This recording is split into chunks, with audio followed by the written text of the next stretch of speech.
In this session, we will be talking about how to validate a user's input. But before that, you must understand a new widget called the form widget. Involving a form widget in your app simply makes it easier to validate, reset, and save multiple input fields at once. And remember, we use the widget text form field inside form instead of just text field. So earlier here, we were using text field, but since we will be using form field from now on, so we have to use the text form field widget. So what we have to do? We will simply, first of all, I will like to remove this name and on change.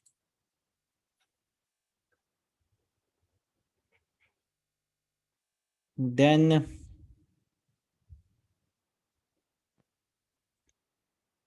for the form widget to work, I will simply wrap this column with the form widget. Okay, this part is done. Now, and this text field should be text form field.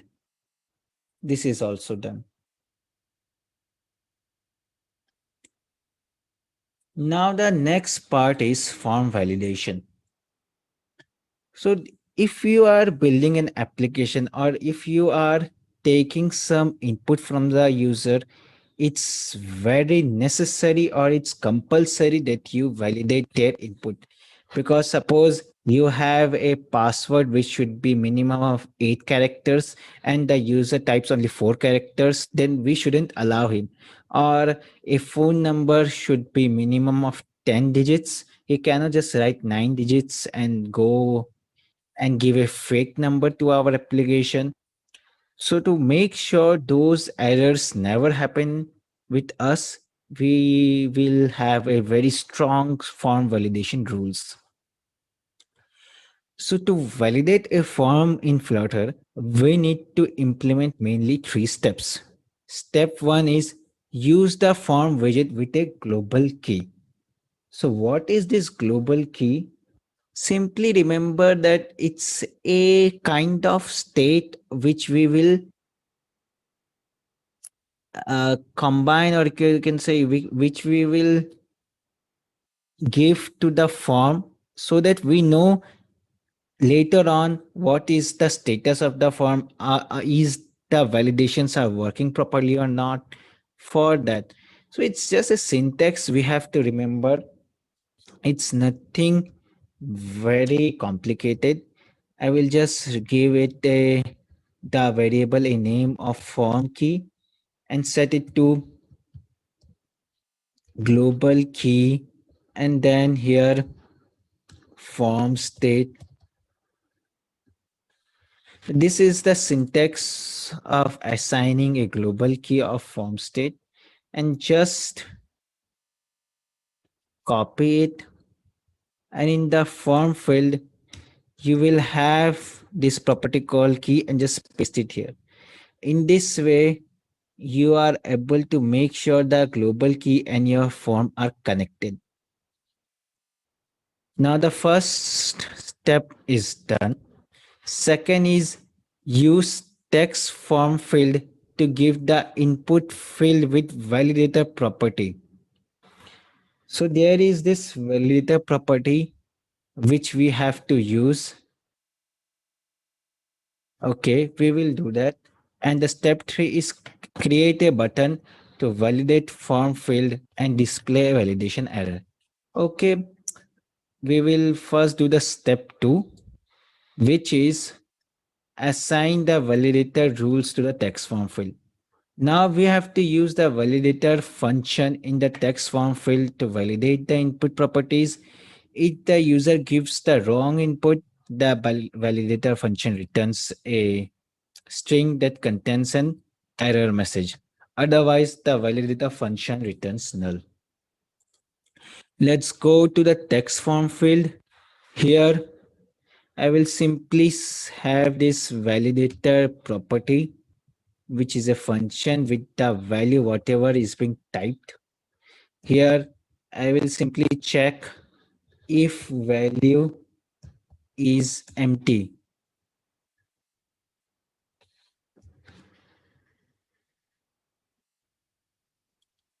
or you can say if value is equal to null, like this. Null, you can say empty string like this. Then I will return field is required, otherwise return null. Okay. And the next third step was to create a button, which we have already done, which validates the form field. So here, this is the code which you have to remember. Now it's time to use the form key.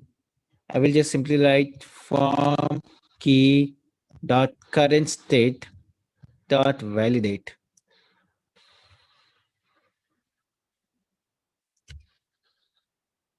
So current state dot validate is equal to true, you can say.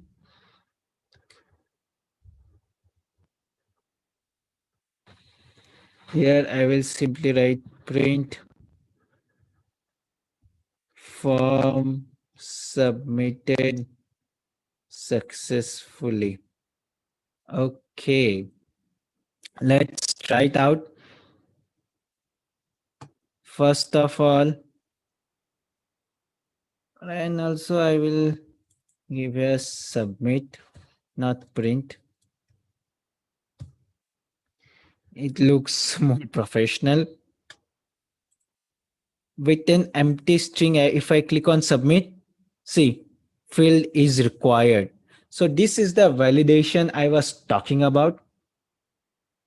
This is very important because definitely when you are have a login or sign up form, uh, you have to show the user this error messages as a feedback, because the user don't want to just stay on his screen and do nothing. And if I write flutter and then print submit, then you can see form submitted successfully. So yeah, this is how you validate a form field. You can have multiple form fields as well. I will just show you one more form field. Just simply write name and password, and then write password is required, or no, I would just I will give it a length. If value dot length less than 3, if value dot length is less than 3, I will write password should be more than 3 characters. Now I have a new text form field, but this form key is enough to validate both of the text field. And also for the second text field, we must create another text editing controller, which will be named password controller. I will simply copy and paste it here.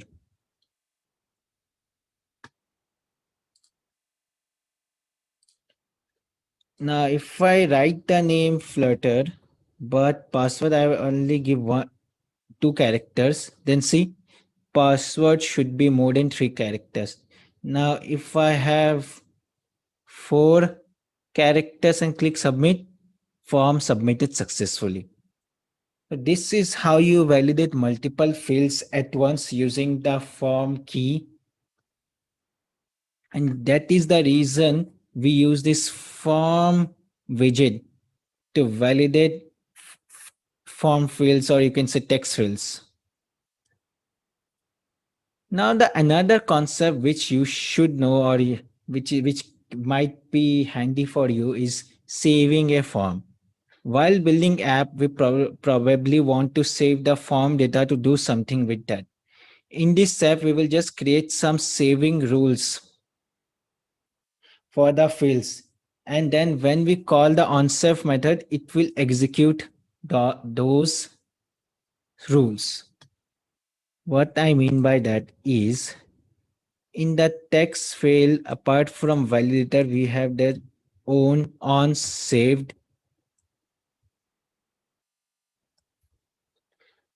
and I will simply print out here. I will simply print out a name field is saved, and in the validator as well, I will write on saved and print password field is saved.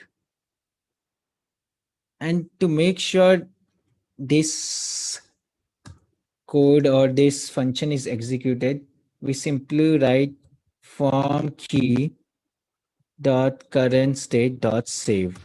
That's it. So you might need it somewhere. It's up to you. But at least you should know that this concept is also there. When we go and to the app and write flutter 12345 and click submit, see, name field is saved, password field is saved, and then form submitted successfully. So here we have just print the value in onSave, but it can be used to assign the value to variables, or do some network calling, or whatever, set the state, or whatever you want. It's up to you. But every property or every method is being used for some certain purpose. And now it's up to a developer what he wants and what he doesn't want. But I hope you have understood how to validate a form field and make sure that user doesn't input whatever he wants. In the next session, we will be talking more about the text field and its properties. But until then, hope you are enjoying.